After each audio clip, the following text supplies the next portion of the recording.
Hi everybody. So I've been seeing a couple of social media accounts that have been like reading out or showing excerpts from the Talmud, which is a rabbinic commentary on the Torah, which was written about roughly 2,000 years ago.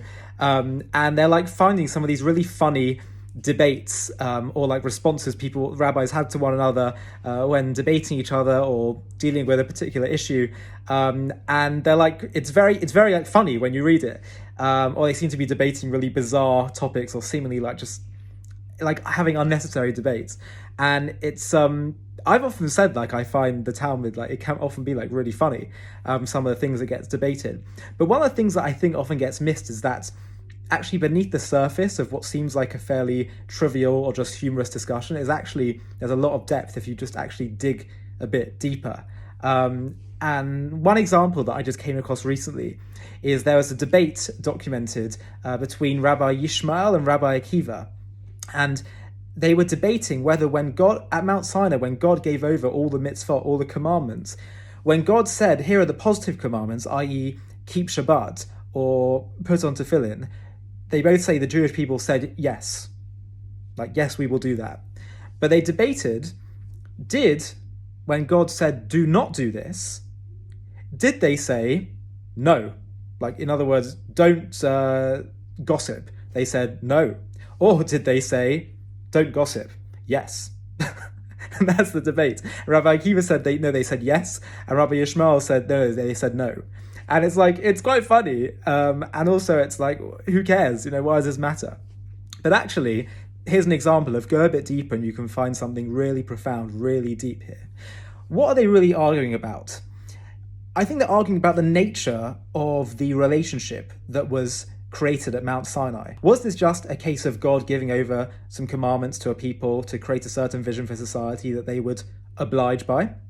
Or was this God saying, I want to engage in an intimate relationship with you, and these are things that matter to me, and by you engaging with them, you can have a relationship to me?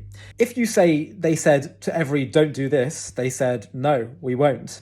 That's more of like a relation of like just following orders, like a servant to the master. We're going to be your servant carrying out your will. For what you want, we say yes. For what you say no, we say no. But then there's another way of looking at the relationship, an even deeper, more beautiful, sensitive way of looking at what God was after when he came to us at Mount Sinai. And that the answer of saying yes to even the no's, saying yes to everything, yes and no, can really be understood through the very famous Midrash, the rabbinic commentary that describes what happened before God gave the Torah to the Jews at Mount Sinai, which is that he went to all the other nations of the earth and he said to them, will you accept my commandments? And he went to each nation and they said, oh, well, tell us, what is the commandment? And he said, oh, forget it. He goes to each nation, will you accept my commandments? Well, tell me one of the commandments. Let me hear what they are. Let me see if it suits us. And God said, forget it. Then he goes to the Jewish people and they say, Na'aseh v'nishma. We will do and we will listen. Whatever, basically, yes, without even hearing what the commandments are. In other words, what happened was God said to the Jewish people, will you accept my commandments? And they said, your commandments?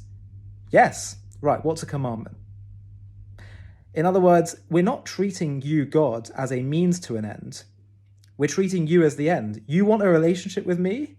That's incredibly moving. Yes, I would like a relationship with my creator. I don't really care what terms it's on. If the creator of me wants something from me, I'm here. I choose you. So whether it's do this, yes, don't do that, yes, yes, I'm saying yes, yes, yes. Another one saying yes to you. And that is really a much more sensitive, romantic relationship. And it's what the Torah really wants us to get to, what God really wants us to get to with him, which is where we treat him as an end in and of itself, where it shouldn't just be because you're following orders, but because you want the being, the person.